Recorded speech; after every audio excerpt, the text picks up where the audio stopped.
कुछ समय पहले माधवपुर नामक गांव में एक छोटी सी गांव में अनाया अपनी एक बीमार गाय गौरी के साथ रहती थी। गौरी गर्भवती थी, लेकिन बीमारी के कारण उसकी हालत दिन प्रतिदिन बहुत गंभीर होती जा रही थी। गौरी, मुझे कुछ समझ नहीं आ रहा है कि मैं क्या करूं। तुम्हारी ये हालत बिगड़ती जा रही है और मैं लाचार होकर तुम्हारे लिए कुछ भी कर नहीं पा रही हूँ। लेकिन तुम चिंता मत करो, मैं आज किसी न किसी काम का इंतजाम करके आऊंगी। फिर अनाया गौरी को दिलासा देकर काम की तलाश में गांव की तरफ निकल पड़ती है। वो उम्मीद के साथ एक बड़े घर का दरवाजा खटखटाती है। शंभू काका, मुझे अपने यहाँ कोई भी काम दे दीजिए। मैं बहुत ही मेहनत और ईमानदारी से काम करूँगी। बस मुझे पैसों की सख्त जरूरत है। अरे देखो, ऐसी बात है, मुझे बहुत अच्छे से पता है कि तुम अनाथ हो और तुम्हारे पास कोई काम धंधा नहीं है, पर मैं तुम जैसी मनहूस लड़की को अपने घर में कोई काम नहीं देने वाला। बड़ी आई चली आई। नहीं, ऐसा मत कहिए काका, मैं कुछ भी करने को तैयार हूँ। अरे जा जा जा जा, जिस दिन तेरा जन्म हुआ उसी दिन तेरी माँ चल बसी और शाम होते होते तेरे पिता भी इस दुनिया से चले गए। अब तुम्हारी वो बेचारी गाय है, तुम्हारा काला साया उस पर भी पड़ गया है और अब तो डर लगता है कि वो अपने बच्चे को सही सलामत इस दुनिया में जन्म दे पाएगी कि नहीं। मनहूस कहीं की, नहीं तो चल। शंभू इतना कहकर दरवाजा जोर से बंद कर लेता है। अनाया की आंखों से आंसू आ जाती हैं, पर वह खुद को संभालती है। नहीं, मैं हार नहीं मान सकती। ये ताने और ये कड़वी बातें सुनने की तो मुझे बचपन से आदत हो गई है। मुझे गौरी के लिए हिम्मत रखनी ही होगी। अनाया वहाँ से भारी मन से निकल पड़ती है और सोचती हुई तालाब के किनारे जाती है, जहाँ उसे किनारे पर एक लावारिस मिट्टी का घड़ा दिखाई देता है। ऐसे तो गांव वाले मुझे कोई काम देने वाले नहीं हैं। एक काम करती हूँ, इसी घड़े में तालाब से पानी भरकर कुछ घरों में पहुँचा देती हूँ। गाँव में वैसे भी पानी की बहुत किल्लत है, तो शायद इसके बदले मुझे कुछ सिक्के मिल जाएं। अनाया घड़े में पानी भरकर गांव की तरफ निकल पड़ती है। रास्ते में उसे फिर शंभू मिलता है। अरे ये क्या अनाया, इस मिट्टी के घड़े में क्या लेकर घूम रही है तू? शंभू काका, आप लोग वैसे तो मुझे काम देने से रहे, कम से कम ये पानी रखकर मुझे एक सिक्का ही दे दीजिए, ताकि मैं अपनी गाय गौरी का इलाज करवा सकूं। उसका बच्चा इस दुनिया में आने वाला है। अगर इलाज नहीं हुआ तो मैं बच नहीं पाएगी। शंभू गुस्से में अनाया के हाथ से घड़ा छीनकर नीचे पटक देता है, जिससे घड़ा फूट जाता है और पानी बह जाता है। अरे तेरी तो, ले चल भाग यहाँ से, चल। जब तेरा मनहूस साया ही हमारे लिए खतरनाक है, तो तेरा लाया हुआ पानी हमारे लिए तो जहर है, जहर। हाँ, नहीं तो जहर पिलाएगी क्या हम लोगों को? चल निकल, बिल्कुल नहीं, निकल यहाँ से। अरे निकल।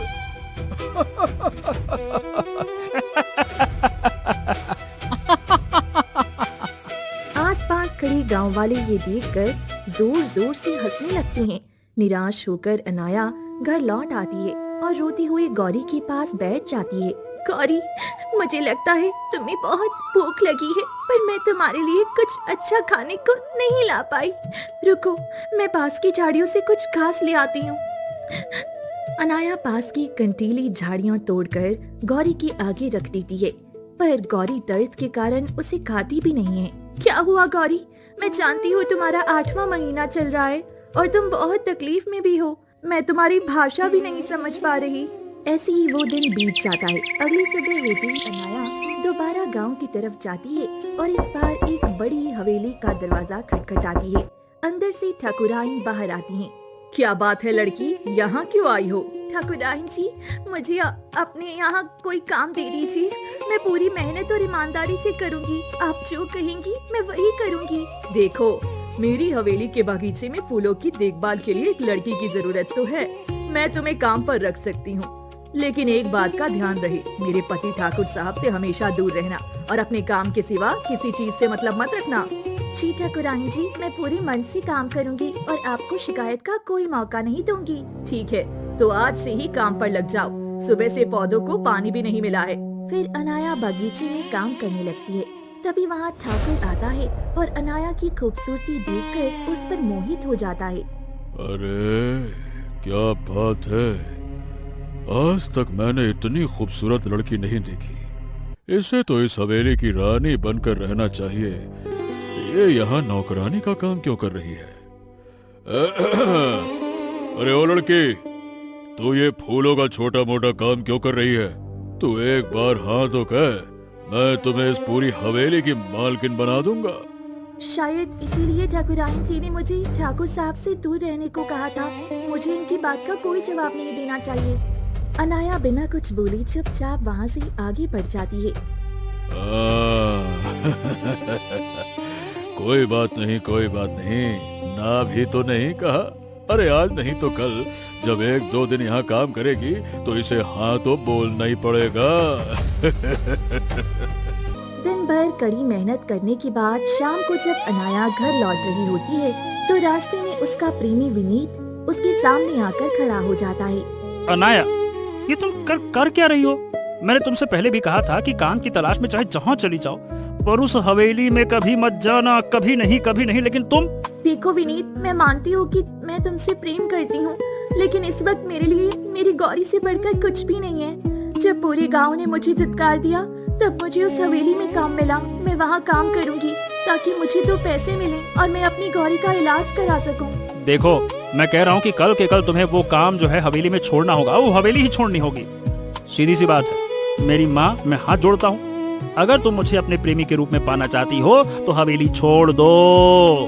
विनीत, जब मैं तुमसे शादी के लिए कहती हूँ तो तुम शादी नहीं करते। अपना घर चलाने के लिए मुझे कुछ ना कुछ तो करना ही पड़ेगा, इसीलिए मैं वह काम नहीं छोड़ सकती। विनीत गुस्से में वहाँ से चला जाता है। अनाया भारी मन से घर आकर गौरी को सहलाती है। गौरी, तुम ठीक तो हो ना?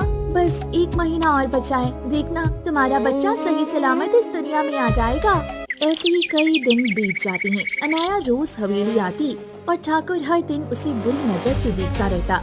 एक दिन जब बागीचे में कोई नहीं था, ठाकुर अनाया के पास आता है और उसका हाथ पकड़ लेता है। ये क्या कर रही है ठाकुर साहब? मेरा हाथ छोड़िए। अरे अरे अरे अरे, देख अनाया, बात यो है कि मैं इतने दिन से अपने दिल की बात कहना चाह रहा हूँ, लेकिन तू समझने की कोशिश ना कर रही।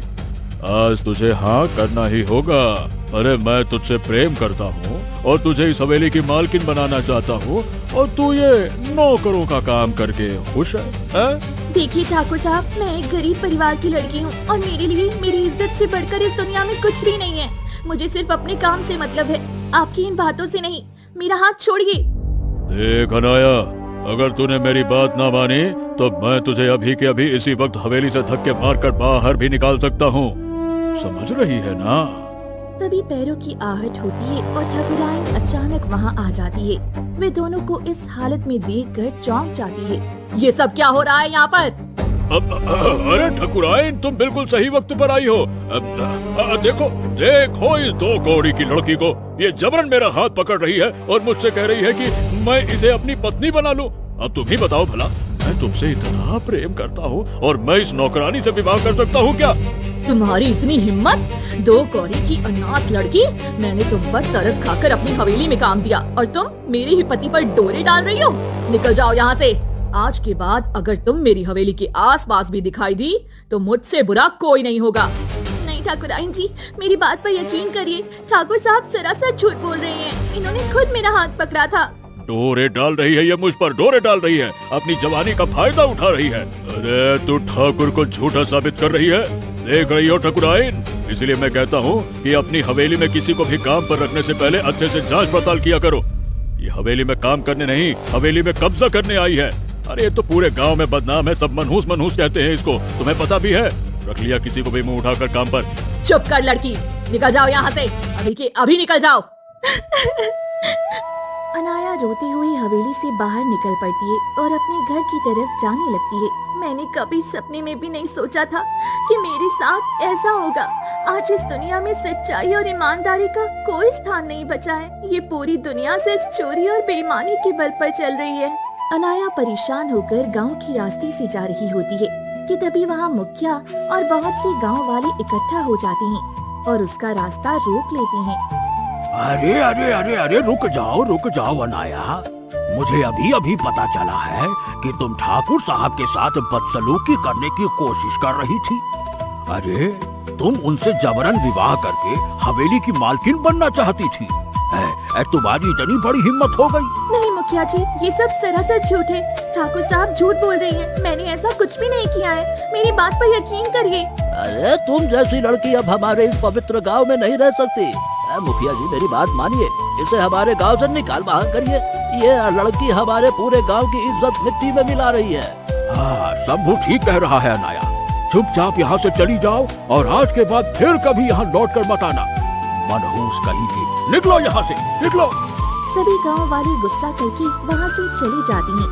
हे भगवान, अब मैं क्या करूँ? मेरा कोई साथ देने वाला भी नहीं है। कोई मेरी एक बात पर यकीन करने को तैयार नहीं है। मैं कैसे सबको यकीन दिलाऊं कि ठाकुर जो कह रहा था वे सब झूठ है। मुझ पर ये सब झूठा इल्जाम लगाया जा रहा है। अनाया रो रही होती है कि तभी विनीत वहाँ आ जाता है। ए अनाया, क्या है ये? क्या नौटंकी बचा रखी तुमने? क्या सुन रहा हूँ मैं ये? तुमने ऐसा काम किया? अरे तुमने मुझे पूरे गांव में बदनाम कर दिया। छी छी छी छी छी। आज पता है मेरे सारे दोस्त और बाकी सबके लोग मेरा मजाक उड़ा रहे हैं कि मेरे प्यार में ऐसी क्या कमी रह गई थी जो तुम उस बुढ़े ठाकुर में डोरे डाल रही थी।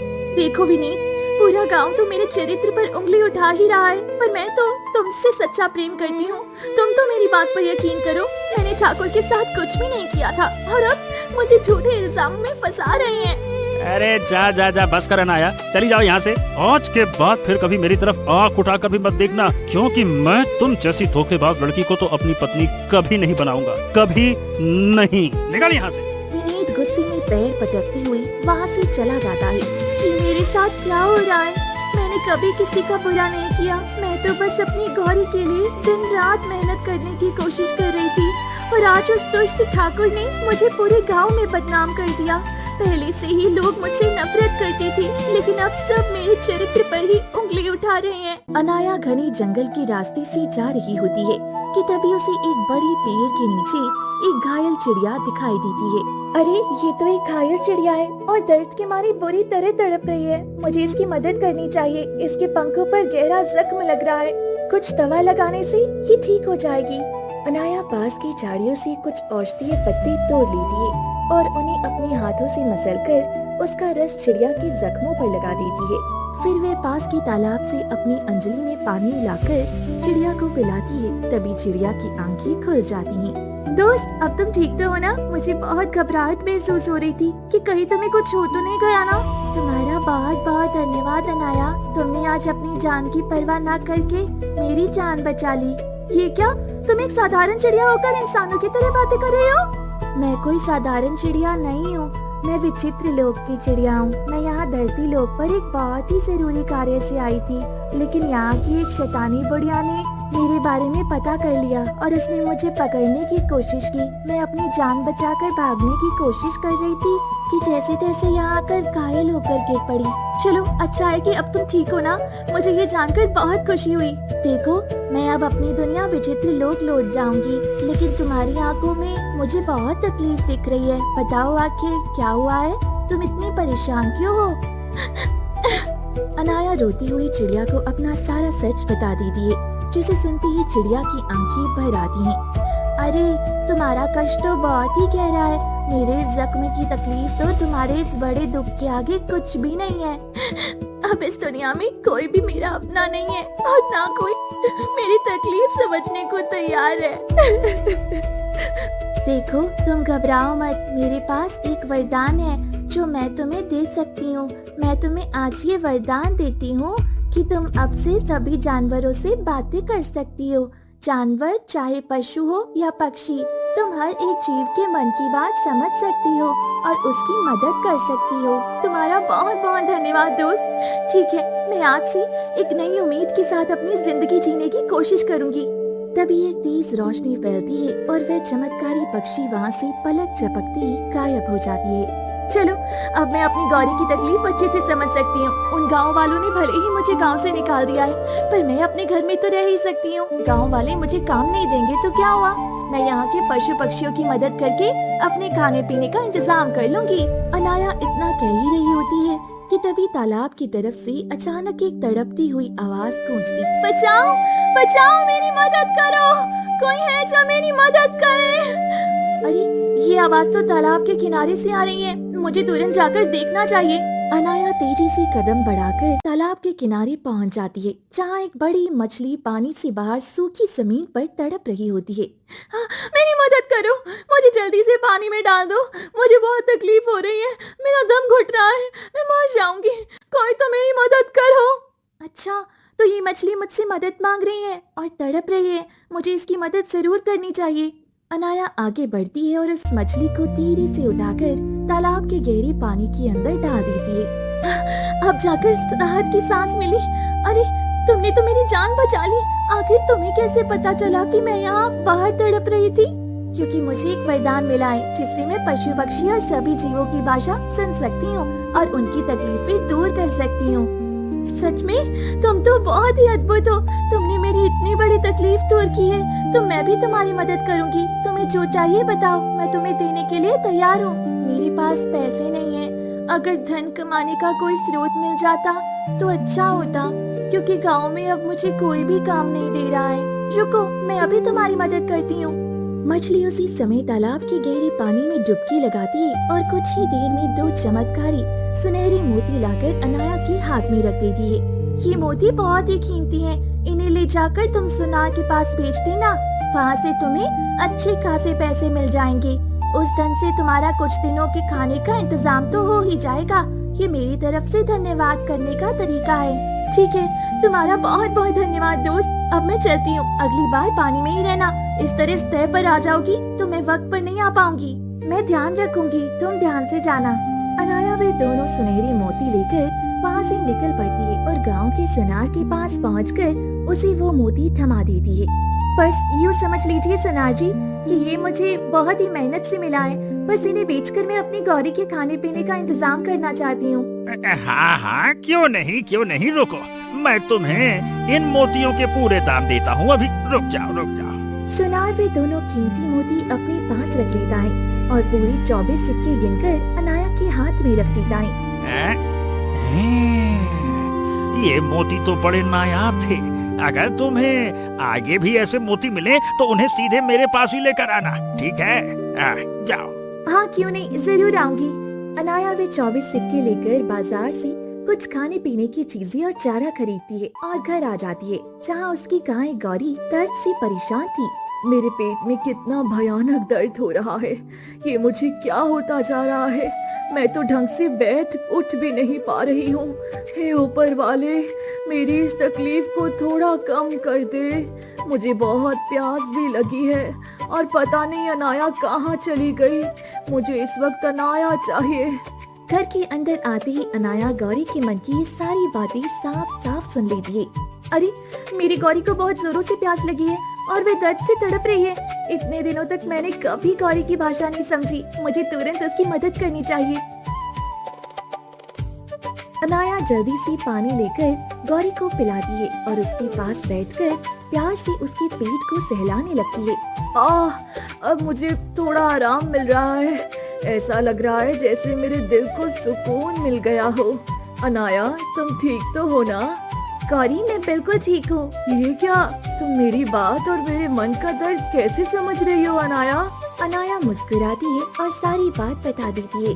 चलो ठीक है, देर से ही सही पर तुम्हारी सारी तकलीफें दूर तो हो गई। अब लगता है कि हम दोनों और भी अच्छे दोस्त बन जाएंगे। हाँ, क्यों नहीं गौरी, इतने दिनों से मैं सिर्फ अपनी बातें तुम्हें सुनाती थी, लेकिन आज तुम्हारी बातें सुनकर मेरे अंदर एक अजीब सा जोश जग गया है कि मैं भी अब असंभव को संभव कर दिखाऊंगी। चलो, आज तो मैं तुम्हें जंगल की ताजा और हरी घास खिलाऊंगी। अनाया जैसे तैसे गौरी की मदद करती है और उसे संभालते हुए अपने साथ घने जंगलों में ले जाती है, जहाँ वो उसे हरी हरी घास चराने लगती है। आज मुझे ऐसा लग रहा है जैसे मैंने अपनी सारी जिम्मेदारी अच्छे से निभाई है गौरी। हाँ अनाया, मैं भी सोचती थी कि काश मैं भी इंसान होती और तुम लोगों की तरह बातें कर पाती, ताकि हमारी भाषा भी कोई समझ पाए। लेकिन आज तुम मेरी बातें सुन सकती हो, इसीलिए आज मैं बहुत खुश हूँ। दोनों खुशी से झूम उठती हैं। ऐसे ही धीरे धीरे कुछ दिन बीत जाते हैं। अनाया अपनी गाय गौरी की सेवा करती है और कुछ ही दिनों में गौरी एक बछड़ी को जन्म देती है। उसकी मदद से अनाया दूध बेचने लगती है और धीरे धीरे अच्छे खासे पैसे कमाने लगती है। तभी एक दिन शंभू गांव में कहता है, अरे सुनो सुनो सुनो, सभी गांव वालों सुनो, हमारे गांव के सूर्य प्रताप की एक बहुत ही प्यारी गाय खो गई है। जो कोई भी उनकी गाय ढूंढ कर लाएगा उसे ढेर सारा इनाम मिलेगा। ये सूर्य प्रताप ने ऐलान किया है। क्या कहा तूने? सूर्य प्रताप? अरे वो तो हमारे गांव के बहुत बड़े जमींदार हैं। उनके माता पिता बहुत नेक थे जो अब इस दुनिया में नहीं रहे। वो गाय तो उनके पिता की आखिरी निशानी है ना? इसीलिए तो उन्होंने ऐसा कहा है मुखिया जी। पर हमारे गांव में भला गाय को कौन ढूंढ सकता है? इतना बड़ा जंगल है, अब कहीं चली गई होगी। क्या पता, या कोई जंगली जानवर खा गया होगा, क्या पता। गौरी ये बात सुनकर अनाया से कहती है, देखो अनाया, मैं तो जानवर हूँ, लेकिन तुम्हें जाकर उस गाय को ढूंढना चाहिए। हाँ गौरी, तुम ठीक कह रही हो। जिस तरह तुम मेरे लिए अहम हो, उसी तरह वह भी सूर्य प्रताप के लिए है। तुम अपने बच्चे का ध्यान रखना, मैं जाती हूँ और वे गाय ढूंढ कर लाती हूँ। अनाया इतना कहकर वहाँ से निकल पड़ती है। उसे देख कर मुखिया कहता है, देखो तो जरा इसे, किस तरह की ठीक है। हम लोगों ने इसे गांव से निकाला और ये फिर यहाँ आकर रहने लगी। मुखिया जी, मुझे लगता है कि ये गाय को ढूंढने जा रही है। लेकिन सुन लो, वो कोई साधारण गाय नहीं है जो इतनी आसानी से मिल जाएगी। इसीलिए वापस चली जाओ। फिर तो वक्त ही बताएगा काका, आप परेशान मत होइए। अनाया वहाँ से निकलकर जंगल की तरफ जाने लगती है। घने जंगल में उसे गाय की खूर के निशान मिलते हैं। लगता है कि खूर का निशान घने जंगल की तरफ जा रहा है। गाय जरूर इसी के आगे गई होगी। अनाया आगे बढ़ती है कि तभी अचानक झाड़ियों में हलचल महसूस होती है। ये क्या? झाड़ियों से ये कैसी हलचल है? कहीं कोई जंगली जानवर तो नहीं है? लेकिन मैं डरकर पीछे नहीं हट सकती, मुझे आगे जाना ही होगा।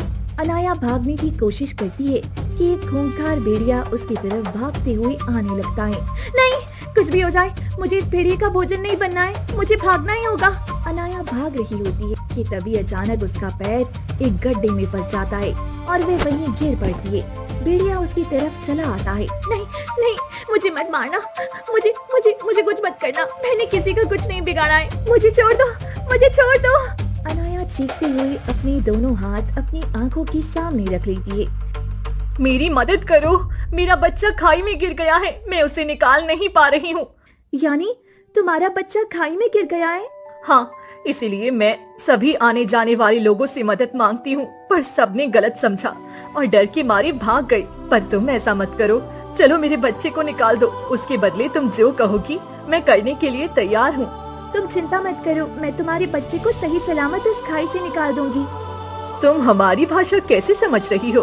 बस मदद करने की एक वरदान की वजह से। अब चलो। अनाया उस भेड़िए के साथ आगे बढ़ने लगती है। वहीं दूर खड़ा शंभू और मुखिया ये दोनों देख लेते हैं। अरे देखो देखो देखो, अनाया इस भेड़िए के साथ जा रही है, देखो। अरे हम लोगों ने जिसे धोखा दिया, जिसे कमजोर समझा, वो भेड़िए के साथ है। बाप रे बाप, ये तो सच में एक चमत्कार हो रहा है। अरे मैं क्या कहता हूँ, हम लोगों को उससे डर कर रहना चाहिए। अगर फिर कभी हमने उसे थोड़ा सा भी सताया तो शायद भेड़िए की मदद से वो हमारे साथ पता नहीं क्या क्या करेगी। अरे चलो चलो चलो चलते हैं, पता नहीं क्या क्या देखने को मिलेगा। चलो चलो चलो। फिर सभी गांव वाले डर की मारी वहाँ से चले जाते हैं। वहीं अनाया भेड़िए के साथ आगे बढ़ती है जहाँ एक गड्ढे में बच्चा गिरा था। तुम रुको, मैं अभी तुम्हारे बच्चे को इस गड्ढे से निकालती हूँ। फिर अनाया जैसी तैसी रस्सी की मदद से भेड़िए के बच्चे को उस गड्ढे से निकाल देती है। तुम्हारा बहुत बहुत धन्यवाद, मेरे बच्चे को बचा लिया। बताओ तुम्हें क्या चाहिए, मैं तुम्हारी मदद करने के लिए तैयार हूँ। मैं एक गाय को ढूंढ रही हूँ जो पता नहीं कहाँ खो गई है। वह हमारे गांव के एक बड़े परिवार की गाय है, उसके लिए मैं यहाँ आई हूँ।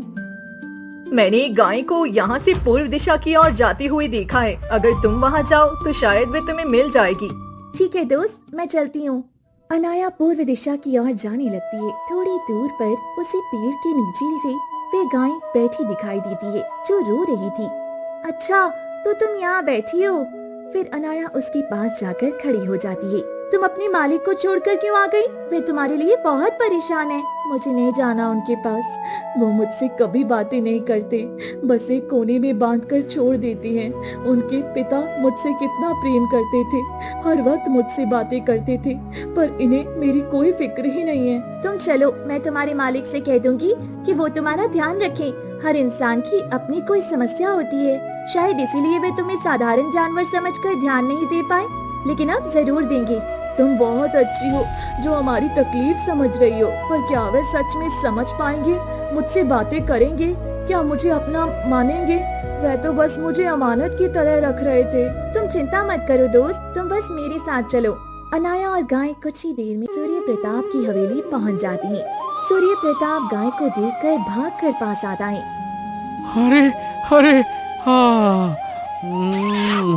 अरे मेरी गाय, अरे कहाँ चली गई थी तुम? मुझे तुम्हारी बहुत फिक्र हो रही थी कि तुम मिलोगी नहीं मिलोगी, बहुत याद आ रही थी। कहाँ चली गई थी तुम? आपको अपनी गाय को इस तरह कोने में बांधकर नहीं छोड़ना चाहिए, इससे बातें करनी चाहिए। इसके अंदर भी भावनाएं हैं और ये भी अपनों के बीच जीना चाहती है। ये कैसी बातें कर रही हो तुम? तुम्हें कैसे पता कि इस गाय को क्या चाहिए और ये क्या सोचती है? फिर तो वक्त आने पर पता चल जाएगा, पर फिलहाल आपको इसका पूरा ध्यान रखना ही पड़ेगा। आप इससे जितना प्रेम करोगे, ये कभी आपको छोड़कर नहीं जाएगी, हमेशा आपसे एक अटूट बंधन की तरह जुड़ी रहेगी। हाँ, वाकई में मुझसे बहुत बड़ी गलती हो गई। आज के बाद मैं फिर कभी ऐसा नहीं करूंगा। लेकिन ये बताओ, तुम ये सब कुछ कैसे समझ रही हो कि गाय को क्या चाहिए, गाय क्या चाहती है? कैसे समझती हो तुम? क्योंकि मैंने दिल से इनकी तकलीफ समझने की कोशिश की और ईश्वर के आशीर्वाद की मदद से मैं इनकी भाषा समझ पाती हूँ। तुम दिल की बहुत नेक हो। मैं तुमसे एक बात कहना चाहता हूँ, क्या तुम मुझसे विवाह करोगी? मैं तुम्हें बहुत खुश रखूंगा। मुझे ऐसी ही पत्नी की तलाश है जो मेरे घर की खुशियों को बनाए रखे, क्योंकि जो जानवरों की भावनाएं समझ सकती है, वो इंसानों के साथ कितनी शिद्दत से रिश्ते निभाएगी। पर मैं तो गांव की एक गरीब और अनाथ लड़की हूँ, फिर मैं आपसे ये विवाह कैसे कर सकती हूँ? मैंने सुना है कि तुम गांव के सभी गरीब दुखियों की मदद करती हो, इसीलिए मुझे तुम्हारा ये नेक दिल और ये रिश्ता पूरी तरह से मंजूर है। ठीक है, अगर आप ऐसा कहती हैं तो मुझे मंजूर है। पूरे गांव के सामने धूमधाम से अनाया और सूर्य प्रताप का विवाह हो जाता है। ये बात पूरे गांव में आग की तरह फैल जाती है। जो लोग पहले अनाया की इज्जत नहीं करते थे, अब वे सब उसकी इज्जत करने लगती हैं और अनाया अपनी गाय गौरी और सूर्य प्रताप के साथ खुशी से रहने लगती है।